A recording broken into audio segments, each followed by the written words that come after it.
In the last video, we looked at the sum rule. In this video, we'll take a look at the difference rule, which is actually very, very similar. Okay. So we've got a sum here. Again, just like with the sum rule, it doesn't matter that the initial index is 1. If it was a different initial index, as long as it's consistent in all of the sums, this rule will still hold. But the terms that I'm adding now have two parts that are being subtracted. It's the a's minus the b's. And the rule says you can add up all the a's, add up all the b's, and just subtract the sum of the b's from the sum of the a's. Again, this is really about just rearranging the terms instead of going A1 minus B1, A2 minus B2. It's all the a's first and then all the b's. Okay. Let's just take a look at an example, but really this is just rearranging terms and grouping them differently. So let's suppose we had the sum, let's just go as j goes from 2 to 4 this time. Okay. And let's say we had 3j minus j squared. Okay. So according to this rule, this should be the sum as j goes from 2 to 4 of 3j minus the sum as j goes from 2 to 4 of j squared. And again, let's just write that out. On the left-hand side, our index goes from 2 to 4. Okay. When the index is 2, we're getting 3 times 2 is 6, minus 2 squared would be 4. Plus, when the index is 3, 3 times 3 would be 9, minus 3 squared is 9.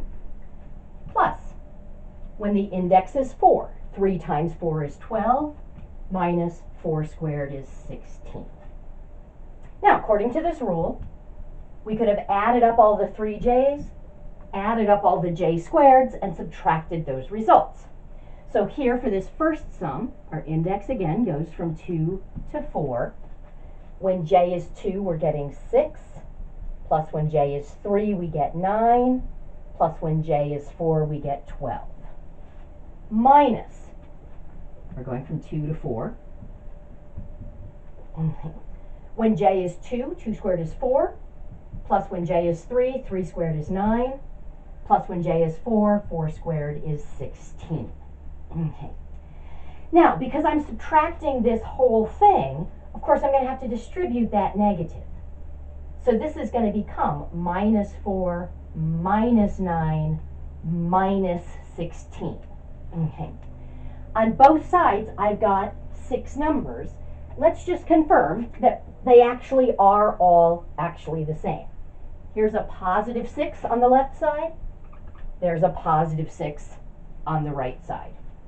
Here's a negative 4 on the left side. Here's a negative 4 on the right side. Here's a positive 9 on the left side and a positive 9 on the right side.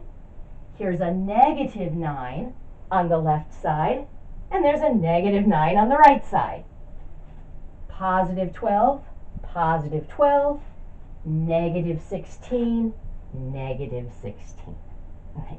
So it is the same 6 numbers, preserving which ones are positive and which ones are negative, but just putting them in a different order and grouping them differently.